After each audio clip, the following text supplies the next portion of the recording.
Before Chief Keef blew up and put Chicago drill on the map, he was really in the streets putting in work. Today we're breaking down the insane story behind how his beef with another local rapper led to the deadliest war in rap history.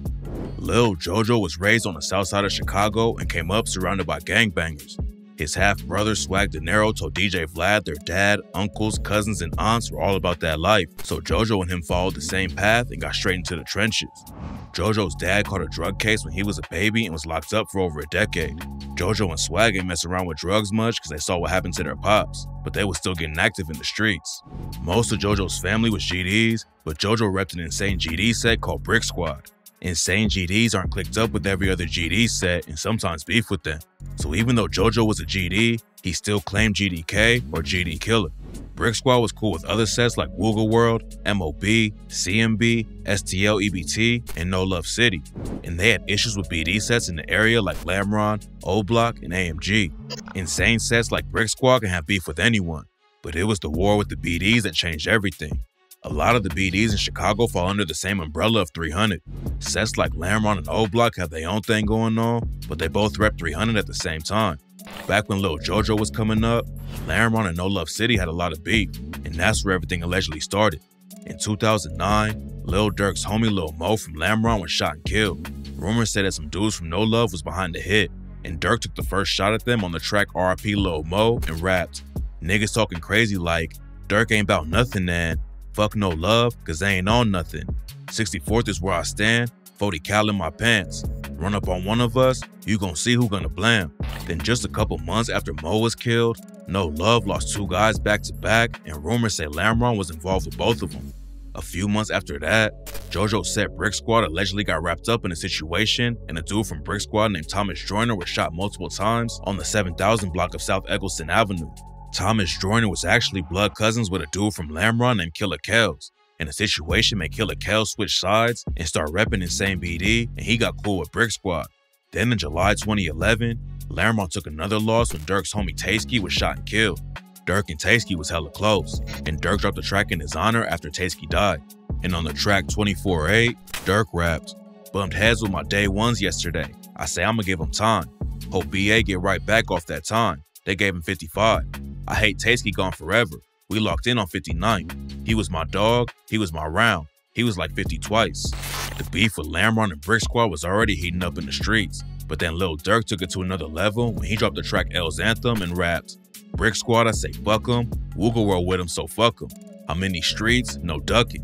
He shouted out Lil Mo on the track too and said, "Life ain't no joke, nigga. L's up for Lil Mo, nigga. Life ain't no joke, nigga. L's up for Lil Mo." Chief Keef was already popping off and hitting the mainstream with tracks like I Don't Like and 300, but Durk took the disrespect to the next level and his ops in Chicago went crazy. According to Swag Dinero, Lil JoJo was never into becoming a rapper back then. He didn't really want to rap until he heard Lil Durk's song, that L's Anthem. Cause we heard it on the radio, like we driving, you know? It was me and him, I remember we driving, boom. He said, Brick Squad, we say fuck 'em. Like this on the radio, fool, you know what I'm saying? You ran, you talking about fuck us on the radio. Man, he went crazy, fool, he ain't like that. He said, you heard that, bro? Hell no, we finna go crazy, that's it. And that's when he decided to hop in the booth and clap back. JoJo ain't just respond to Durk and Lamron though. He came back with a diss against every single black disciple in the city, and it was like a bomb going off. Drill fans know all about the war between the BDs and GDs going on for the last decade, but that's not how it always was. Before Lil JoJo hopped in the booth, it was always just a few sets beefing with each other. But after JoJo dropped the track BDK, everything changed. One of Keef's early hits was the track 300, where he shouted out the set and took shots at the GDs too. Brick Squad was tight with STL EBT, and one of the first big losses in their beef with the BDs was when an STL EBT affiliate named Tuka was allegedly killed by the BDs at a bus stop. Some STL EBT members started calling themselves Tuka Gang, and Keef dissed him on the track 300 and rapped, "Bullets hot like the sun, nigga. She like Sosa, I'm a big fan. Bitch, I'm leaning like a kickstand. I'm high, I'm smoking ganja. Fuck a Tuka Gang, bitch, I'm 300. Lil JoJo wasn't gonna let Keef and Durk slide with the disrespect, and he started the track BDK off by sending shots at all the BDs and rapped, "These niggas claim 300, but we BDK. BDK, yeah, bitch, we BDK. We stacking, bitch, so you know we cracking trays." Then he called Durk out by name and said, "Fuck trying to wife a bitch, they out here stretching. Durk say fuck Brick Squad, so I can't wait to catch him." Squeeze his fucking 40, now they got him on a stretcher. What made the track even more disrespectful is that JoJo used one of Keef's beats to diss his set. JoJo wasn't just putting pressure on the Opps in the studio though. After the track drops, he allegedly caught Lil Reese in traffic and tried to chase him down. At the end of the clip, you can hear him say, Reese ain't even driving, he a bitch, I'ma kill his ass. Then he hopped on Twitter and clowned Lil Reese for getting caught lacking. He kept up the momentum in the booth too with the track I Got That Sack. He took more shots at the BDs and rapped, on the block with the guys, niggas know I keep that 30. Catch an op from the lamb, he gon' catch the whole 30. According to rumors, JoJo and some of his homies tried to catch Keef at a show, but he ducked him. So he aired out Keef about it and rapped, claim 300, you get whacked. Nigga, that ain't where it's at. Came to his show, Adriana's, but they ran out the back. Catch him in traffic with Lil Reese, man, they gon' feel this Mac. JoJo didn't have any issues with Dirk back in the day, and they even went to school together. But by that point, none of that mattered, and he said, BDK, that's my team, and my city got my back. Went to school with these niggas, but that don't mean shit. My nigga Tell knocked him out, you should've seen that shit. He also claimed Dirk ain't want no smoke and was trying to squash the beef behind the scenes, but JoJo wasn't down with that and rapped, Dirk a hoe, calling phones, saying he don't want no beef. But fuck this rap, I ain't gon' talk, I'ma leave it in the streets. Keef, Dirk, and the rest of the BDs was definitely feeling the heat, and on August 12th, someone tried to take him out and missed. Almost getting killed didn't slow JoJo down at all though, and he kept on clowning Dirk and Lil Reese on Twitter. Then on September 4th, 2012, JoJo and Swag Dinero slid into Reese's hood and started yelling at him from their whip. Reese went on No Jumper and said he had never seen JoJo before that day and he wasn't a real op. And they come pull up. Shit, and that's how it was, yeah.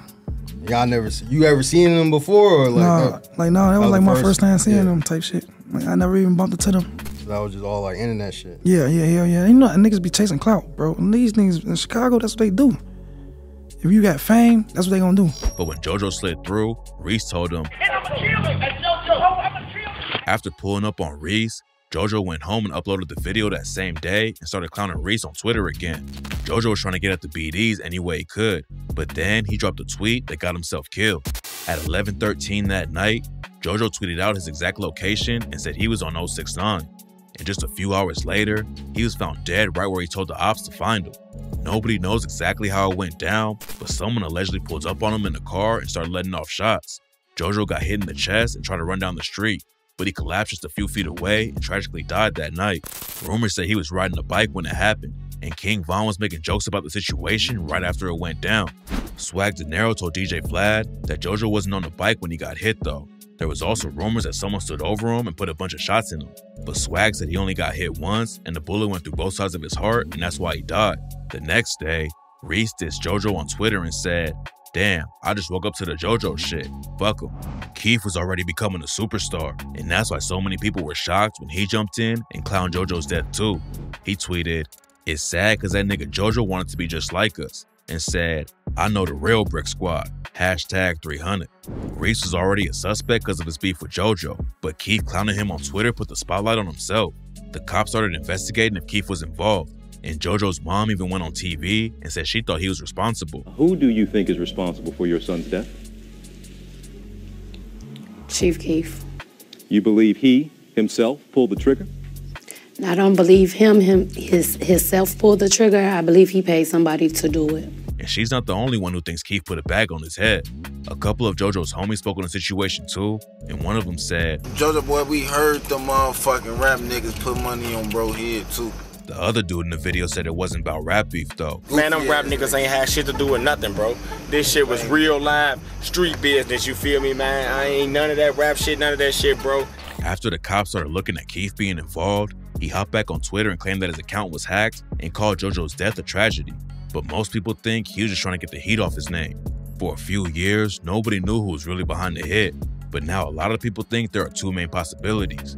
The first one is that a dude from AMG named Poo Poo caught JoJo Lackin after he dropped his location and killed him.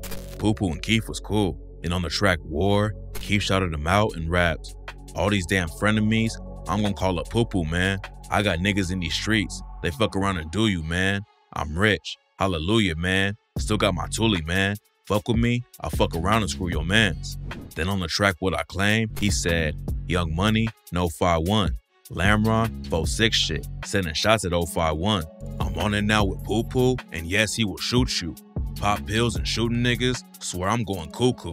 And when a fan on Twitter asked Keef who Poo Poo was, Keef just said he's 069, which is the exact spot where Lil JoJo was killed. The other dude people rumor was behind the JoJo hit was Durk's homie Kiki from Lamron. JoJo's death was a huge loss for Brick Squad and the sets they was clicked up with. And one day after he got chipped, an alleged BD affiliate named Larry Porter was shot and killed. Then 2 weeks later, the Opps caught up to Kiki, and rumors say Brick Squad was allegedly the ones who took Kiki out as get back for Lil JoJo. People think Reese was the one who shot JoJo, but his brother Swag De Niro claims that whoever killed JoJo is dead now too. Kiki was already dead when Swag said that, which is more evidence that Lamron was behind the hit.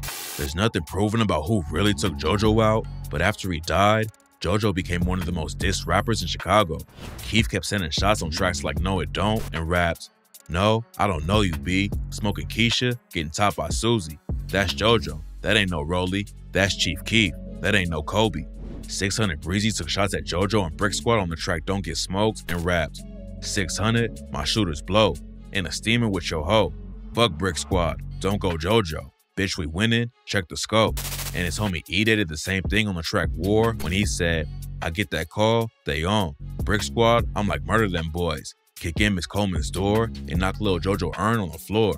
Lil Durk dissed him and a bunch of other GDs who were killed too on the track We Ball and said, "This will knock you cold.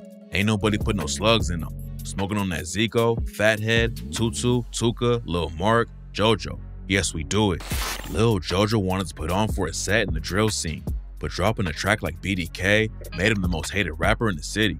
He blew up fast and had the skills to really take it far in the rap game, but unfortunately, he never got the chance and put a target on his head before he could leave the streets behind. His death took everything to the next level and sparked a war in Chicago that's still going on today.